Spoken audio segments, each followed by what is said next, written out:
Hey guys, what's up? It's Beak Thomas. Tonight we're back here with, well, Josh Scorcher. Tonight we got the top 10 one-shot villains, featuring Vaas Montenegro. Which, by the way, I know I gotta get back on that, but I've been pretty busy lately, so doing the best I can. Anywho, so how about we just take a look back at these, huh? So be sure to like, subscribe for more. Hope you enjoy. Let's go.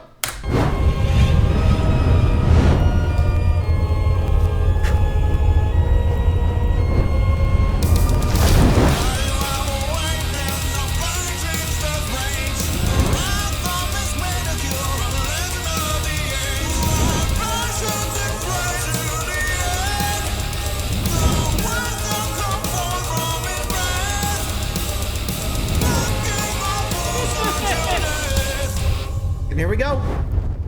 Do I need to spell out the importance of villains at this point? Nearly every piece of media needs some kind of antagonist to hinder the protagonist's goal. Usually some of the more iconic ones are the evildoers who never truly stay down, remain a looming presence over the narrative, or just get too much of a kick tormenting the hero to call it quits. And then there are the one-shot villains. They only have one part of a long-lasting franchise, and yet they make the most of what little time they're given, either with how memorable their personalities are, how much damage they've caused, or how much of an impact they've left on the heroes' lives. But because a list like this isn't nearly as fun on my own, hit it!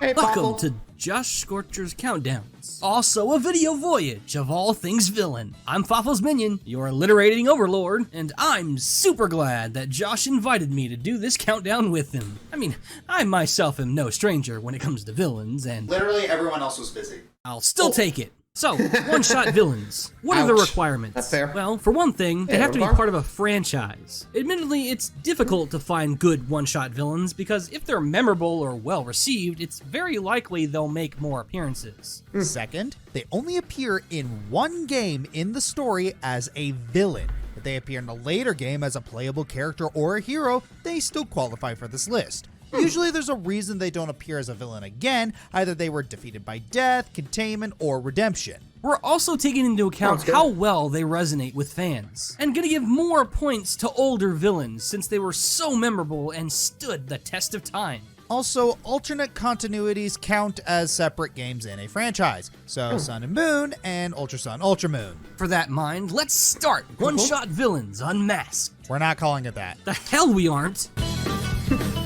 Okay, he's like, the hell we aren't. Alright, who's first?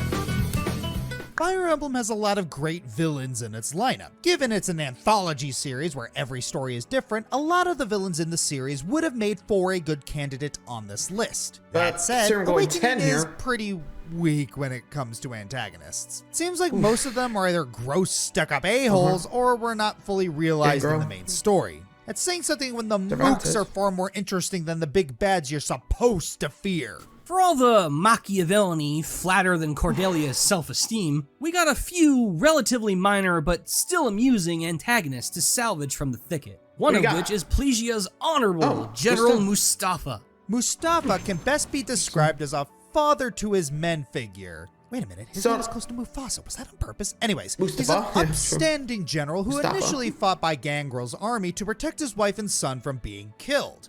After witnessing Emran's death, however, he was moved by her speech and thought about sparing Crom's army as he believed in their goodwill, insisting that they surrender to not entice more conflict. Of course, that simply won't come to pass as the two sides continue to fight to the death on the battlefield. If I could make a comparison, the dude's kinda like Guzma. His soldiers respect and continue to follow him for a good reason. He's a role model to them, and when they don't want to fight out of moral quandaries, he permits them to retreat while he bites the axe for them. Even after you beat him, all he wants left is for his men to be spared. Man, the guy's only around for one chapter and he's already the best character in the game. Pathos is a powerful mistress. Veterans of Fire Emblem should be familiar enough with the Camus archetype. There's always that one guy in the enemy army that you don't want to kill because they're nicer than your average bad guy. The difference here is that while these types of characters usually didn't forgive the protagonist or accept their mercy, here it's Crom who's not putting up with Mustafa for siding with the man who got his sister killed. It works because you're not being held at gunpoint to feel bad for him. He may have a good personal reason to keep fighting, but the damage has already been done to the point where neither side could break even anymore. Dirty deeds were done dirt cheap, and penance must be served if it's a good man at the helm. While not the most complex or original villain in the series, Mustafa sticks out really well as a respectable soldier who cherishes the humanity of his comrades and his enemies. It's especially refreshing given how much of a huge Lord Awakening's other villains are. Had these people been thriving in better times, they could have been allies, maybe even friends. But It can alas, definitely happen. mercy is a diamond in the rough on the battlefield. War sucks! Back to Waifu Simulator. Ain't that the truth of Fire Emblem sometimes? Number 9? Oh no. I know that look. It was all over your face for a whole month a while back. Sonic? Does the trauma of the blue rodent still lie deep within you, Josh? No! Yes. Yes. Okay, yeah, we're talking about Sonic again. Don't worry, it won't be So- anything too repetitive, just talking about Merlina again. For the upteenth Does that time count? this decade, and we're only in year Alright, 2 okay. of it. For some reason, you seem to have a particular fondness for the pink-haired sorceress. Is it because her hair looks like braided cotton candy? No, I just find it funny how out of place she is. When we start Black Knight, we see Sonic called down from the heavens with 2 chili dogs of all things. Of course. He likes chili dogs like I like metaphors. With Merlina being the one doing the summoning, we thought she would have been the Shara of this game. You know, the other Okay, pink-haired magical girl that isekai'd you into an English major's bedtime story. But no, she's actually evil and wants to make the entire world into an eternal nightmare to stop the story from ending. Yeah, spoiler. Basically, a King kingdom Arthur that that never was ends. chasing her was actually her grandfather's creation, and she summoned Sonic to kill him so she could steal Excalibur's scabbard and have the world's time just stop. What is this heavy existentialism doing in my Disney furry platformer? I thought we were getting Ours was rodents fair. at the Renaissance Fair, not slam poetry at a mid-2000s Brooklyn tea shop. Honestly, that's all there really is to say. Her fear of her world ending caused her to go mad and want for it to all stay the same. When she was defeated by Sonic, all- he consoled her by telling her to live every moment to its best before the end. Yeah, that's Sonic saying that. What is this game? Her nihilism is I mean, such a kinda huge fits into a contrast T, compared huh? to the morality Live of life to the someone fullest? simple like Sonic the Hedgehog. The speedy, cannibalistic furry you definitely want safe search on when looking up Sonic adult themes. The I'm last good. time Sonic did a more adult message was Sonic 06, and yeah, I know Yeah, you guys less are about sick that, of the me bringing better. That one up, so I'll just say at least Merlina is less punchable than Elise. Also, did it Yeah, take true. this long for us to get a female villain in Sonic? Yeah, Are there any others? there's Xena in the deadly Pouring 6. Also Fair. Rouge and Wave the Swallow if you count anti-heroes. Right. Wow. I mean, glad there's we have Sage, Merlina then. but hard to say about that. Plus, I think she might be making a comeback off that one. Number 8? Resident Evil's great at keeping memories of hey, their X. monsters stapled to our brains, typically via freaky, Nemesis? fleshy biomutant teeth. But after 7 main games, one wacky intern suggests a way to jam them down harder. He's now the CEO. Why did I let you write this part? Cause you're a genius? You're gonna get me demonetized! Nah, that'd be her. Who would know? Oh! Mama. Now look away respectfully. What you guys looking at? Nothing here! Josh is looking at vampire boobs. Tattletale!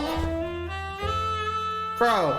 You were. Well, well, after years and Tremendous years coup. of nasty creeps stalking and trying to eat us, role reversal was sure to come. Village is already memorable on the merits of just being a great game, but it was tall, dark, and over here that brought it to the stratosphere. Lady Dimitrescu poses over 8 feet tall as the franchise's Yeah. latest invincible fiend and the iconic spirit of Mr. X and Nemesis. You being as tall as an elephant with Photoshop Freddy Krueger claws gets you that position. You'd have to be thicker than her to say next. Serving as Mother Miranda's favorite child and first attacker on Ethan Winters, Madam Mommy tries to dom you with her massive gothic mansion. Despite that, she's actually one of the easier Giga Stalkers in the series, probably because for the first time ever, there's a personality and ego to get in the way. And yeah, I'm a personality man myself, but I draw the line at Cronenberg Dragon. God damn! Are we still in necrophiliac territory, or have we crossed into Scaly Kingdom? Though her in-game significance is almost nothing to her reputation, the wild design and solid charisma earn her a nod. It's a stylish take on one of their biggest cliches. I dig the battle too. I don't dig her though. Oh good, I'm not the only one. Don't get us wrong, the idea behind her is kind of hot. We like tall women and can ignore the whole murdering thing sometimes, but that Fawful smile is a nope. Now you're gonna be thinking of me every time. I'm glad I'm a married man. Safe. Yeah, true.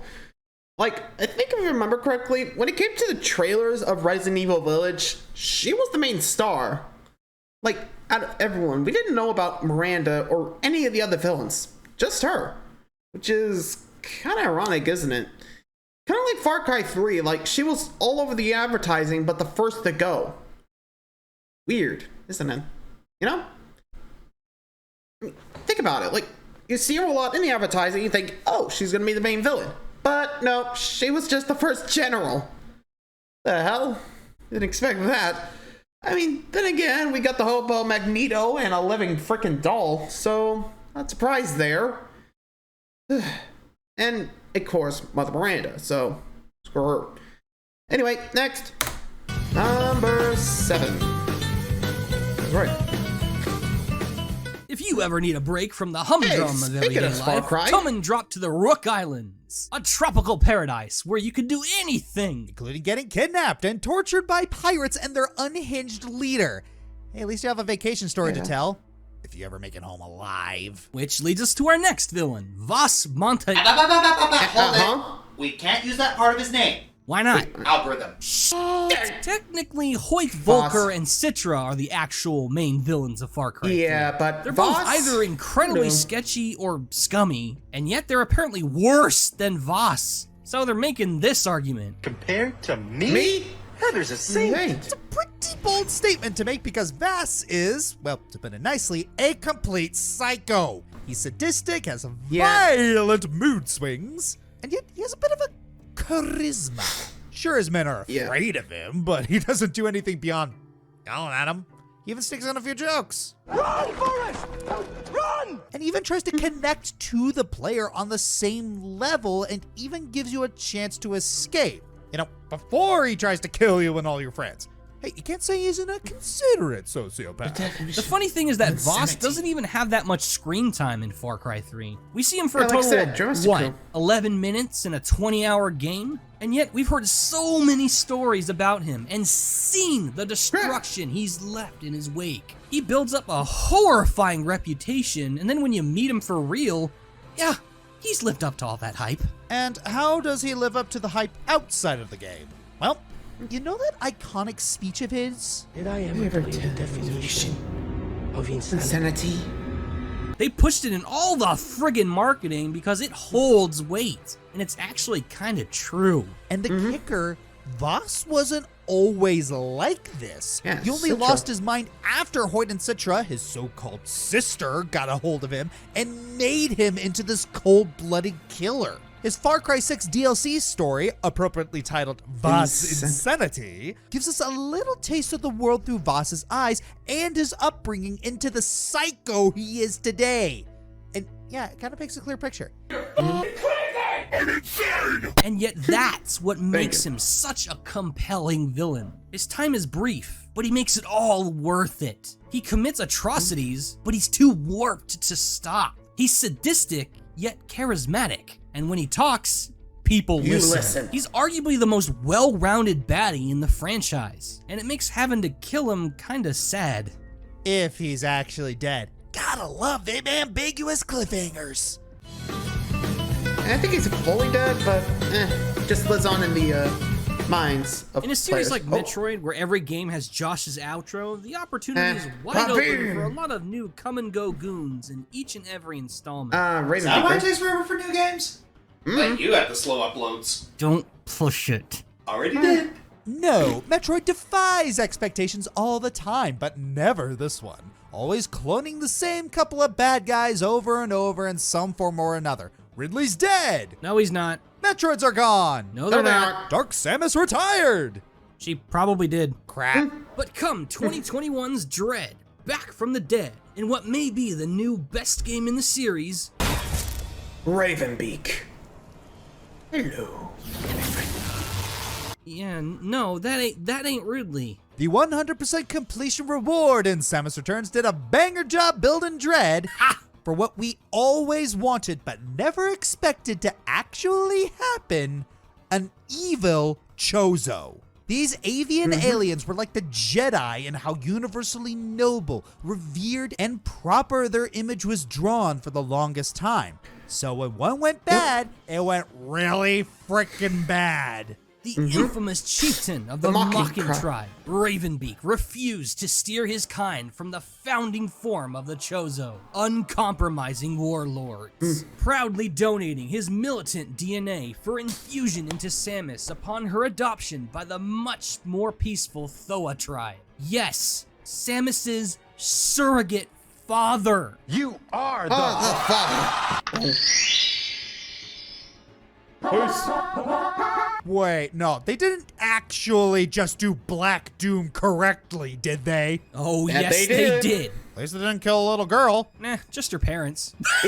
In just one amazing Ours were fair, but that was this Ridley, not Twitter Ravenbeak. on legs superseded even Ridley in calculative menace, masterfully manipulating and or slaughtering everyone in Samus's life with terrifying efficiency in his ceaseless pursuit to rule the universe. What makes Ravenbeak truly intense is his latest obsession with turning Samus, his daughter by his own words, into the ultimate Metroid. monster. Chozo Human Metroid.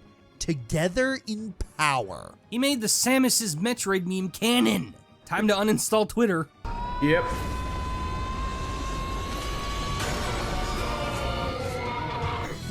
Yeah, fair. I was like, what the fuck? Number 5. Hey kiddos, you want a large ham with a slice of troll extra fried with all this awesome? Hades? Hades. I thought it was Pyron that said that quote. Don't ruin this for me.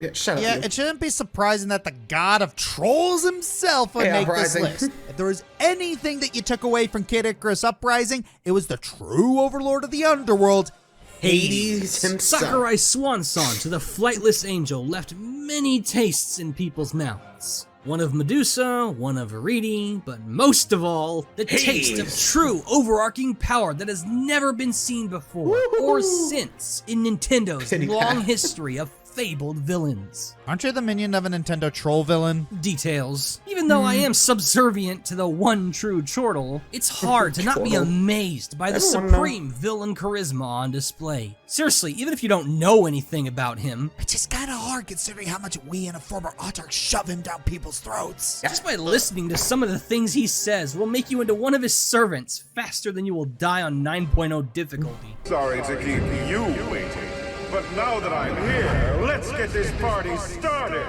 Welcome to my underworld, Pretty Pat. You too, Pretty Palatine. You see this poor child? Both of her parents are dead. Oh, there was an unfortunate accident, if you know what I mean. You mean you Murder them. It was a simple case of distracted chariot driving. I shouldn't have been doing my hair. You'd think the Lord of the Underworld would be too busy for mischief making. Oh no! Making mischief is one of my principal responsibilities. Hey, look! An exotank! Hey look, who cares? When freaky Hey, look, aliens who give you cares? lemons, make freaky alien lemonade. Like this! Whoa! That's one way to do it.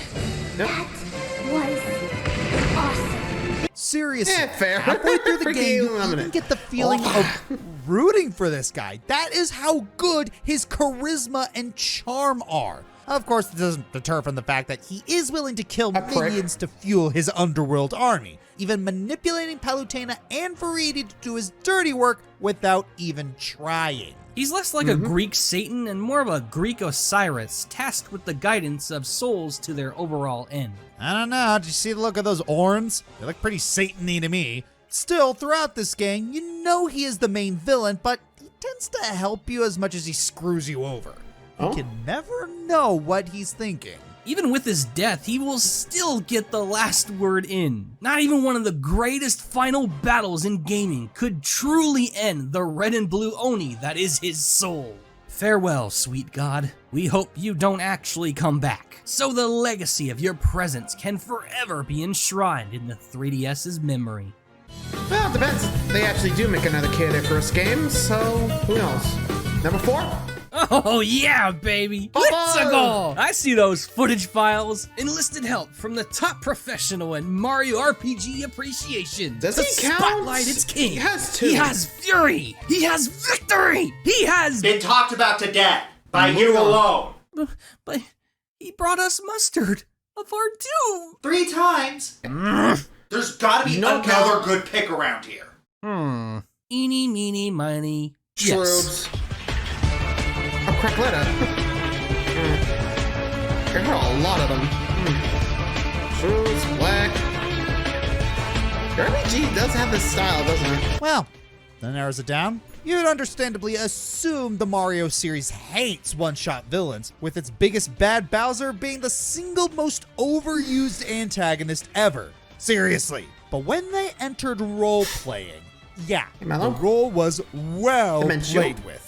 All but 2 of the franchise's 9 true RPGs renovated the Koopa King's throne into one of the finest rogues gallery in all Nintendo. Oddly, all with only 1 game contracts. Except Fuffle. I heard you. And Popple. List now! The Mario RPG villains collectively operate the Baskin-Robbins of evil. 31 flavors of mischief and malice, with Cackletta and Grotus's classic megalomania, alongside Count Bleck's tragedy-charged misanthropy.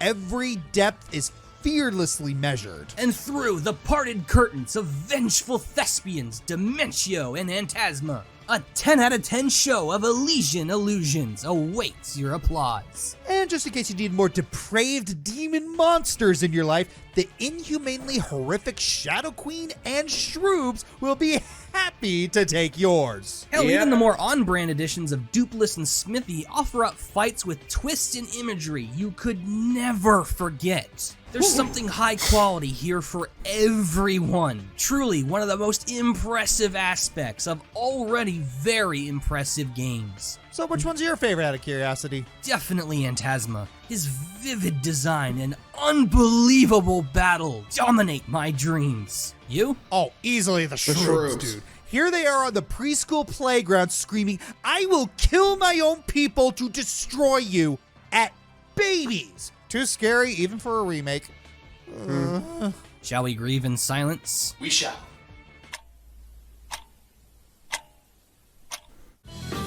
Yeah, fair. It's kind of sad that Partners in Time did not get that remake. I mean, hey, it's kind of sad that the like one of only like 2 that got it. You know, I mean, yeesh, you gotta feel bad for them, you know. So anyway, like I said, we got 3 more to go. So how about we just go ahead and wrap this list up? Let's see the final 3.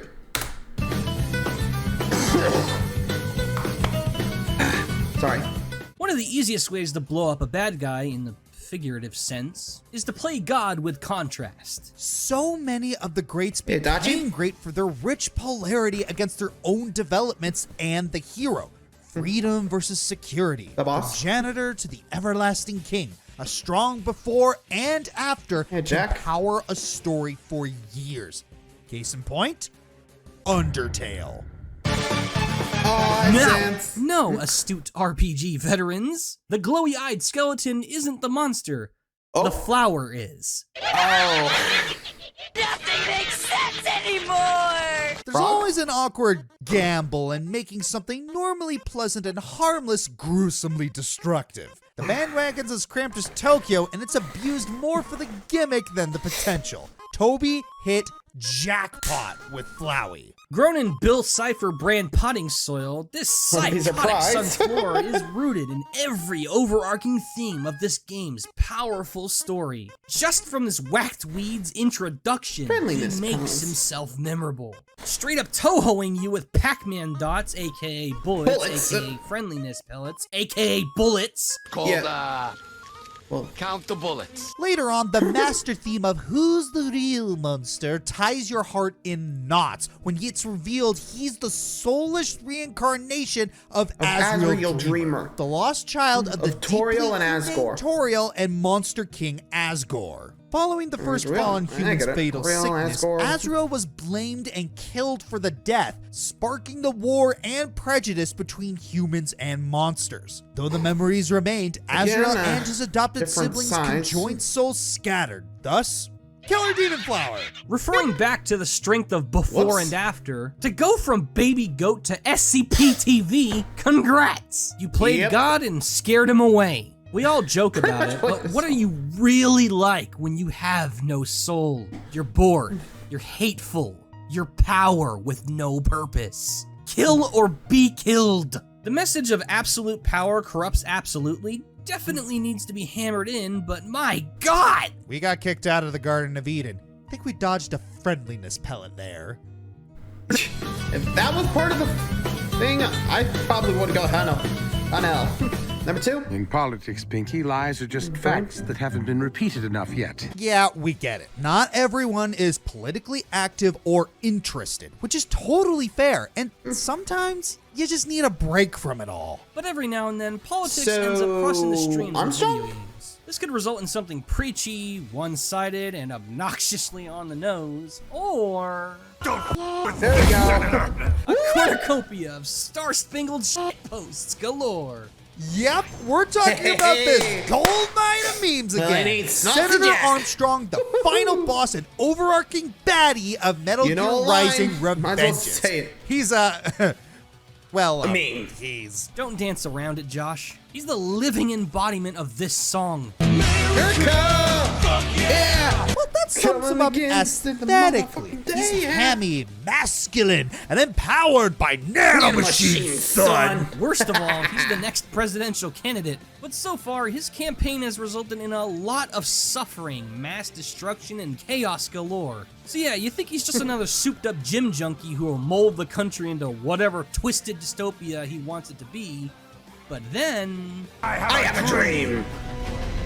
What? As soon as Armstrong says, I have a dream, everything about him turns upside down.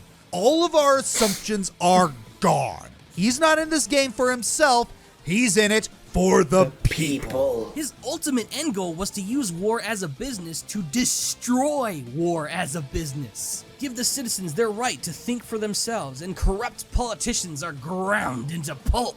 Or as he puts it, only the strong survive. And ultimately, he wants to put the nation's power back where it belongs, in the people's hands. Jesus, how did Metal Gear get this deep into politics, and yet nobody hates it? That's easy. They didn't pick a side. They didn't try to play favorites towards a particular party. No. They went after politics itself. More specifically, they went after the jerks who use and abuse it for a profit. But there's no money in peace. No, we must start a war. And they didn't just poke fun at politics, they borderline sliced it in half. Despite being so funny and memeable, Armstrong raised a lot of valid points and has an admirable idea. Well, I don't write my own speeches.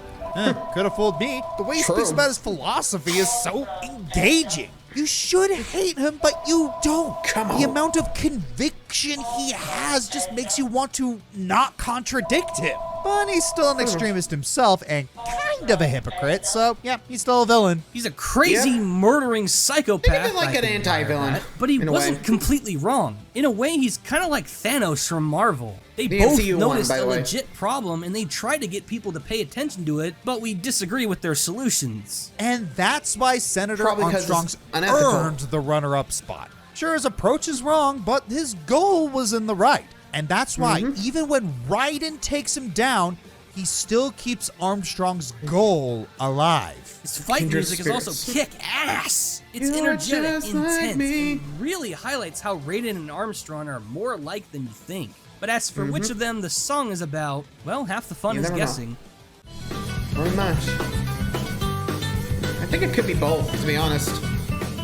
Eternatus, Pokemon. We finally get a poison legendary, and the fight is so good. Andrew Ryan from BioShock. How many villains take control of the game outside the player's hands? We must be slaves since we did obey. Dahlia Hawthorne, Phoenix Wright. That death stare still gives me nightmares. Ace Attorney's biggest loser, but in the end, won our hearts. Maruki, Persona 5 Royale. An outcast among Persona villains, being both sympathetic and likable. This fight is pretty boring for the most part. Luca Blight, Suikoden 2. Why does it take a literal army just to kill this one man?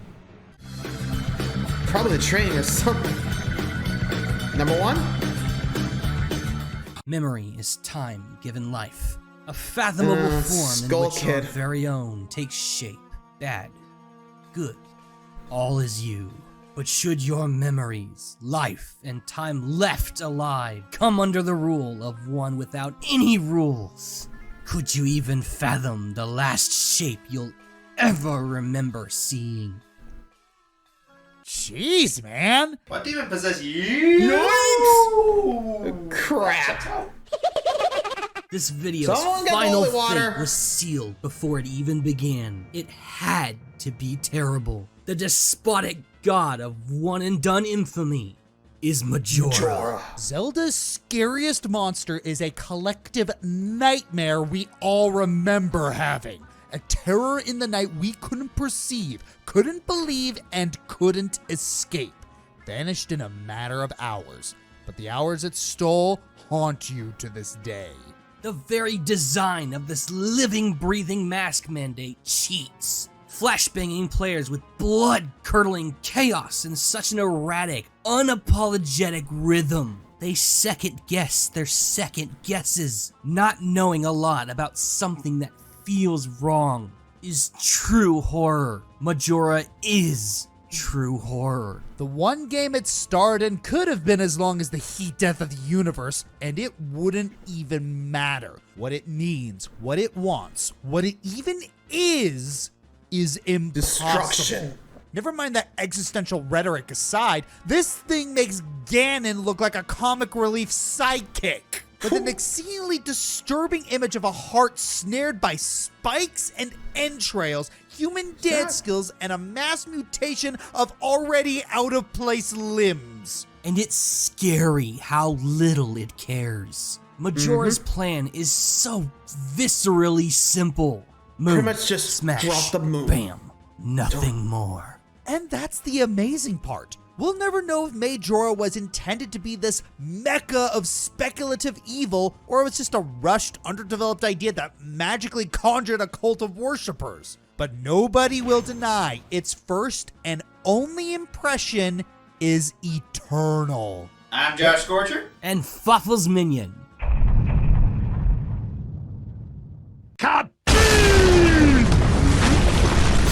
Yeah, man, I gotta say, when it comes to one-shots, these villains made the best of their appearances. So, what do you guys think? Let me know in the comments, and until next time, like, subscribe for more. See ya.